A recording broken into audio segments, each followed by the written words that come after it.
ครับในดินแดนล้านนาโบราณนะมันกว้างใหญ่ไพศาลนะครับนับตั้งแต่สุโขทัยเนี่ยครับไปจนถึงปูนนะครับ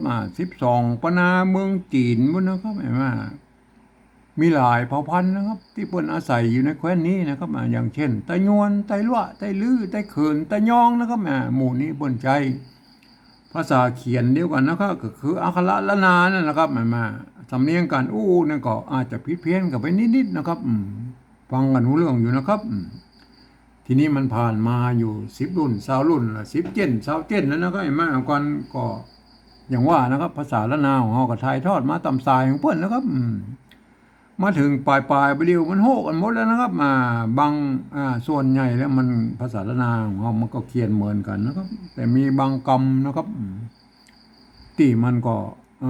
นิยมเขียนแตกต่างกันไปเฮาก็บอกฮู้จังว่าได้นะครับเฮามาปะกันปลายนี่มัน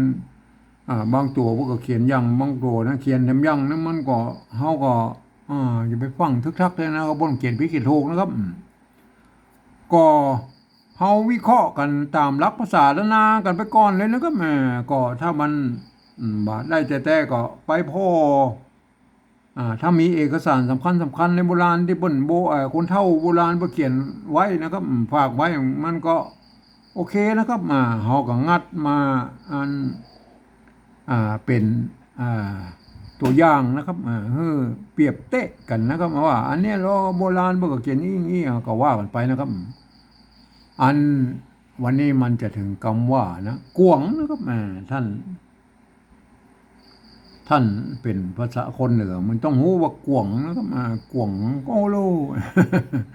ไอ้กวงโตโลกวงโอโลกวงอย่างนั้นมันกวงข้างในภายในมันมีอย่างนั้นนะกวงนะมันกวงทีนี้เรามาสะกดเขียนคำว่ากวงเลยนะครับอันเป็นภาษาชาวบ้านนะกวงนะครับกวงมันกวงนะครับอันนี้เป็นภาษาเหนือนะครับกวงเนี่ยมันไม่ใช่ภาษาไทยนะครับภาษาไทยเป็นกลวงนะครับกลวงกวงภาษาเหนือมันกวงก็มากวงนะครับไม่กัวนะครับมันต้องเริ่มมาจากไม่กัวเห็นไหมไม่กัวนะครับ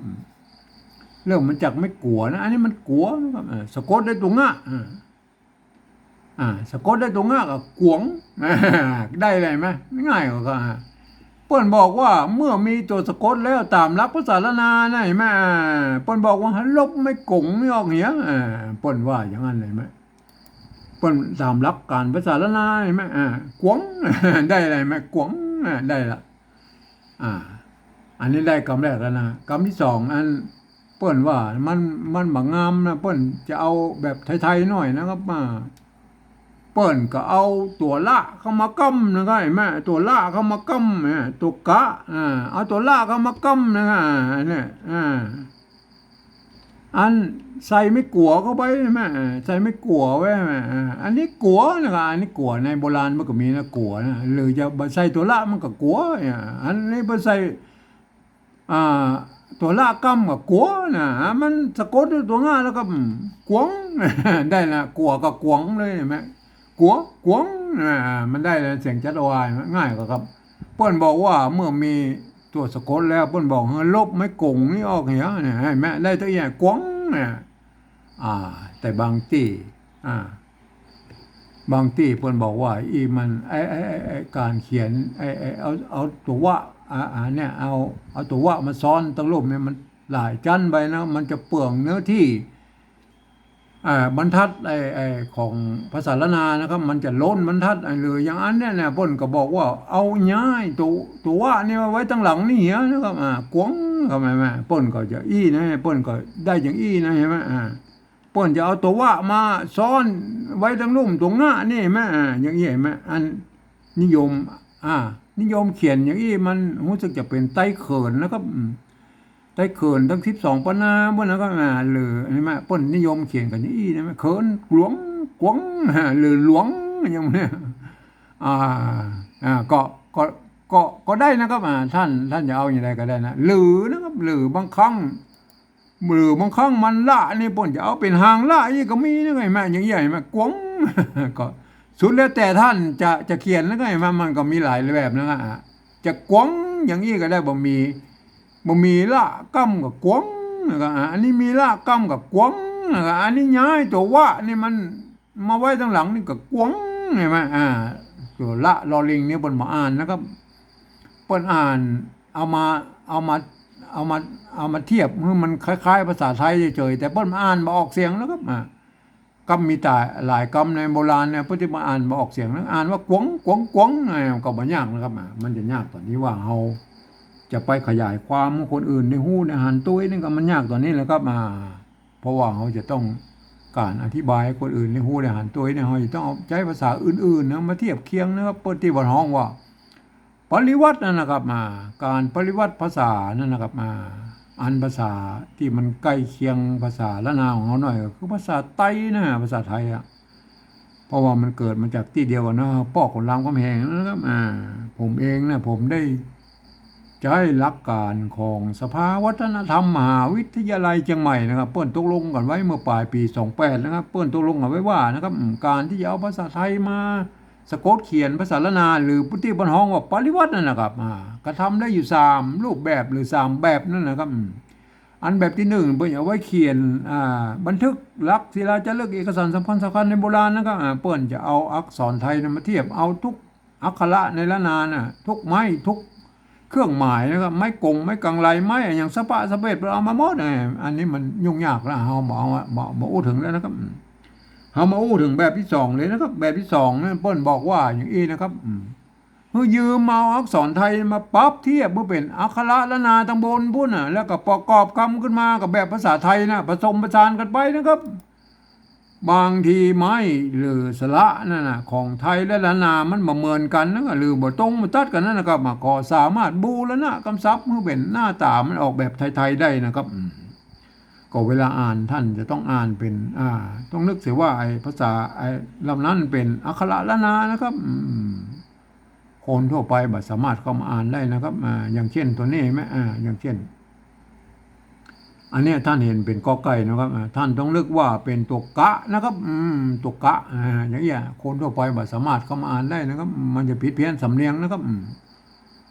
คนทั่วไปจะต้องไปอ่านแบบที่3พุ่นเดี๋ยวค่อยโอ้มกันเอาแบบที่2ก่อนนะครับเอาตัวกอไก่เนี่ยมาเทียบเป็นตัวกะนะครับอันนี้ตัวว่านะครับเขาก็ว่าแหวนเทียบเอานะครับอันตัวง่านะครับงองูได้อะไรมาก็ตัวได้แล้วนะ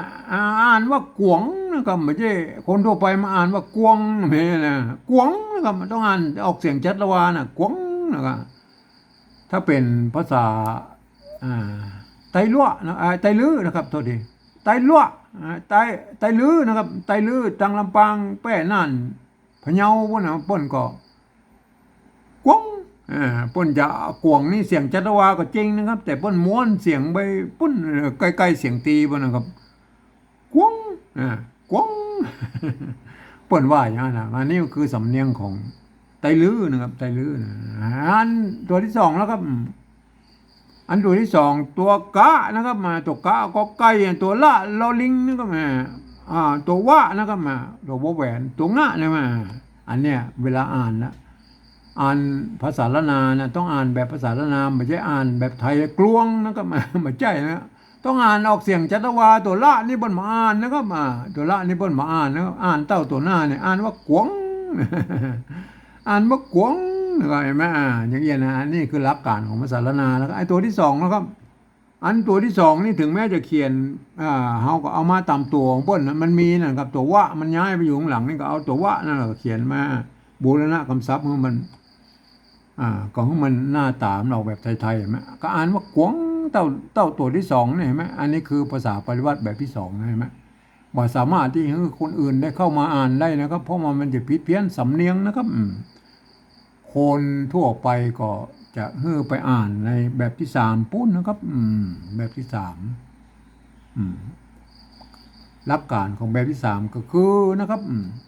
ก็คืออันฟังเอาเสียงภาษาละนาตั้งบนพุ่นบนว่ามันจะได้ก็เอาภาษาไทยเขียนไปจะนั่นนะครับเอามาดูเลยนะครับเฮาบอกพ่อก็ได้ไอ้ตั้งบนพุ่นสะกดไปเลยนะครับกวงนะครับ กวง